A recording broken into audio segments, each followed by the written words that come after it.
অঙ্গ প্রত্যঙ্গের মধ্যে কত নিয়ামত আল্লাহ দান করছে, এটার শুকরিয়া যদি আদায় করো কিয়ামত পর্যন্ত যদি আল্লাহ তোমাকে হায়াত দান করে তথাপিও শুকরিয়া আদায় শেষ হবে না। জুড়ে বলি সুবহানাল্লাহ। এই একটা চক্ষু, এই চক্ষুটার শুকরিয়া আদায় আমরা করে শেষ করতে পারবো? কথা বলা শেষ করতে পারবো? এই যে জিহ্বাটা আল্লাহ সুবহানাহু ওয়া তাআলা কত মায়া করে আমাদেরকে দান করেছেন, একটা মাত্র জিহ্বা, এই জিহ্বাটা দিয়ে কত স্বাদ আমরা গ্রহণ করতেছি। কথা বলুন ঠিক কি না?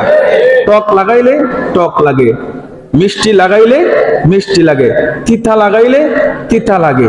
কথা বলুন ঠিক কি না? এরপরে একটা নাক আল্লাহ সুবহানাহু ওয়া তাআলা মুখের সাথে ফিট করে দিয়েছে। আল্লাহু আকবার বলবেন না? আমি যখন একটা খাবার খাইতে যাই, এই খাবারটা যখন আমি মুখের কাছে নেই, নাক আমাকে বলে দিচ্ছে এই খাবারটা ভালো না খারাপ। কথা বলুন ঠিক কি না? আল্লাহ তো ইচ্ছা করলে এই নাকটা পিছনে দিতে পারতো না, মুখটা সামনে দিয়ে নাকটা পিছনেও দিতে পারতো। কথা বলুন ঠিক কি না? এই ক্ষমতা আল্লাহর আছে না নাই? মুসলমান আওয়াজ দিয়ে বলুন আছে না নাই? আল্লাহ ইচ্ছা করলে নাকটা পিছনে দিয়ে মুখটা সামনে দিতে পারতো। মুখটা সামনে দিলে নাকটা পিছনে দিলে কি হইতো? আমি যখন একটা খাবার খাইতে যেতাম, আগে খাবারটা নিয়ে পিছনে নিয়ে শুনতে হইতো। কথা বলুন ঠিক কিনা?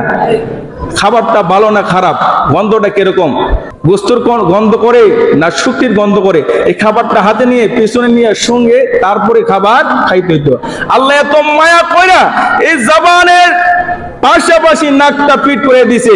এটার নিয়ামত যদি কিয়ামত পর্যন্ত হায়াত দেয় আর তুমি শুকরিয়া আদায় করো, তিল পরিমাণ নিয়ামত আদায় করা শেষ হবে না। জোরে জোরে বলি সুবহানাল্লাহ। এবার মুসলমান বলুন, আল্লাহর নিয়ামতের শুকরিয়া আদায় করার প্রয়োজন আছে না নাই?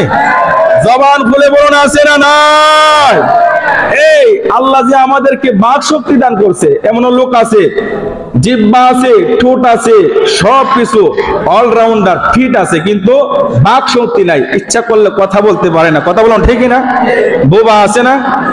দেখতে কিন্তু ভালো, কোনো স্পট নাই, কিন্তু বাক শক্তিটা নাই।